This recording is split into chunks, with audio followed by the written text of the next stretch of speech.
Good morning and welcome to this week's 5 to Thrive. This is where I'm going to be bringing you simply a 5-minute live sharing some top tips, some little know-hows, some information nuggets, something that you can take away that is going to benefit you, your mind, your spiritual health, and it's going to help you thrive, especially through the uncertainties and the upheaval that we have experienced over the last 18 months. This is about coming through it thriving now.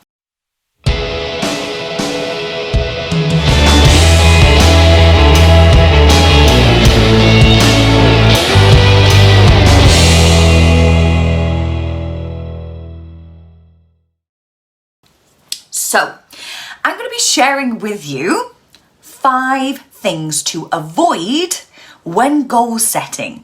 So we hear it all the time, SMART goals, make it specific, that works. Using the SMART method, it works. You can't say that it doesn't. But here are some little tips on what to avoid because so many people don't see their goals through. How many times have you personally set a goal and then before you know it, you're like, it didn't happen? And here's some of the reasons why and what to do to avoid that.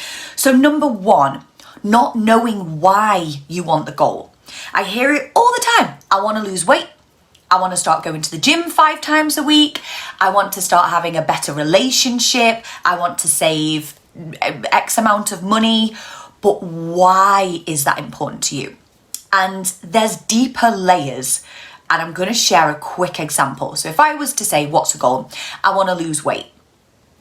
Okay, why do you want to lose weight? Well, because I want to feel good in my clothes. I want to feel more confident. Okay, why do you want to feel more confident? Why do you want to feel good in your clothes? Start getting below the really stereotypical layers of the answers that we give whenever we have a goal. Because if we just stay with that surface level stuff, it's great, but it's not emotional. We need that emotional attachment. And I was speaking to a client about this yesterday, and the reason why the why power is so powerful is the deeper we get, the more broad that we can actually be. So like the bigger reason why. Is it because you want to live a healthier, longer life and see your grandkids grow up? Is it because, can you see how if you keep digging? So knowing your why. Number 2, letting ego get in the way. And what I mean by that is the fear of failure and the fear of judgment. So many people set goals and then their ego goes, but what if you don't do it? What if somebody says something to you? What if people then start judging? What if this happens? And that is the ego. It's doing its job. It's kind of trying to protect you, or a lot of people have this idea of what the ego is, that it's this egotistical. Far from it. There's so much more when it comes to looking and working with the ego. But one of the things that it does is it tries to keep you super, super safe in order to protect you from feeling emotions such as the fear of failure and also the fear of judgment. So really being aware of, is this real or is this just my ego? Setting too many goals. This tends to be a very January and June thing to do when it's like, right, new year, new me, and all of that lot. Just focus on one goal. It may have different aspects and areas to the goal, but whenever you try to bite off loads of goals at the same time, it becomes overwhelming. And if you think you run automatically at an unconscious program, so on autopilot, 95 to 99% of your day. So whenever you're trying to add in 2 or 3 new goals, I want to start eating healthy, I want to go to the gym, I'm going to start drinking X amount of pints of water per day, and I'm going to start reading before I go to bed. They're very typical ones that I hear also often in January and in particular June.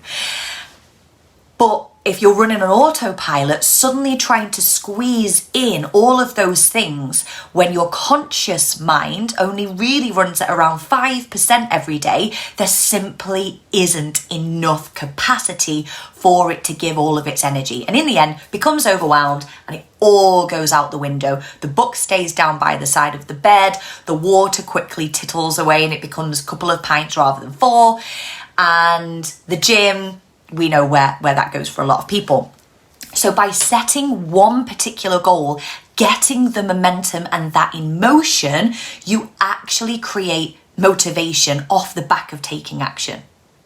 It's a whole other life. But once you've got that in motion and it starts to become a habit, you free up the space to then go and start another goal. And the best thing to remember is the time passes by anyway. The fourth thing, the fourth thing is going too big, believe it or not. I am like a big believer, as you guys know, in dreaming big. Here is my little top tip on this. Keep your vision big and your goals small. So vision big, know exactly how you want it to look, know what you want your future to look like, you to look like, and you practice rehearsing that vision often. You get so crystal clear on the vision.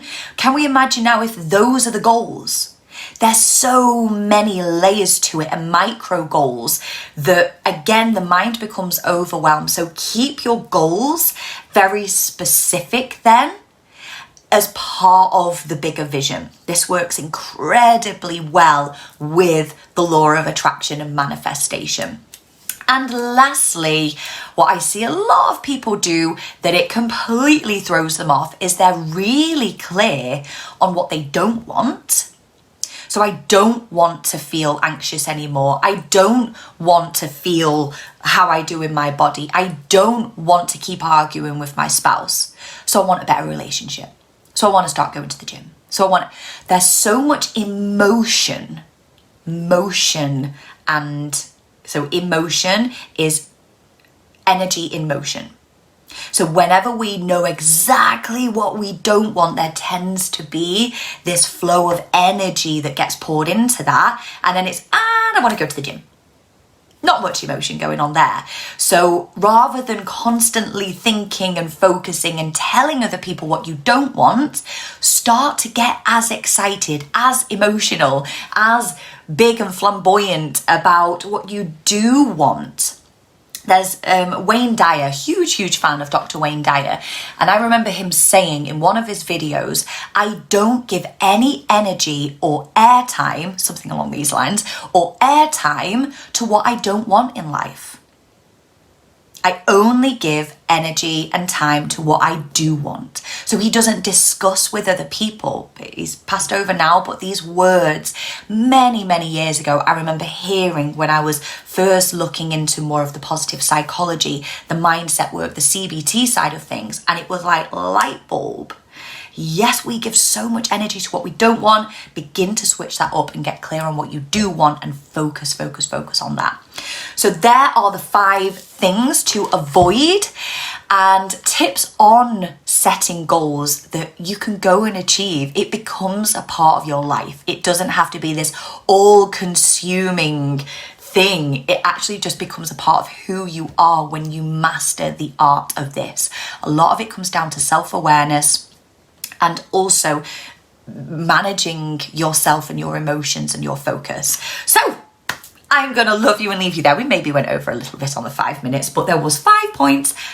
Thought, could I just do 4? No, it didn't work, so have to go with the 5. So sending you love. Hi, Danielle. Let me know your thoughts below. Let me know if you've ever fallen into any of those traps when it comes to goal setting, and anything in particular that you're gonna take away from this week's 5 to Thrive. Have a great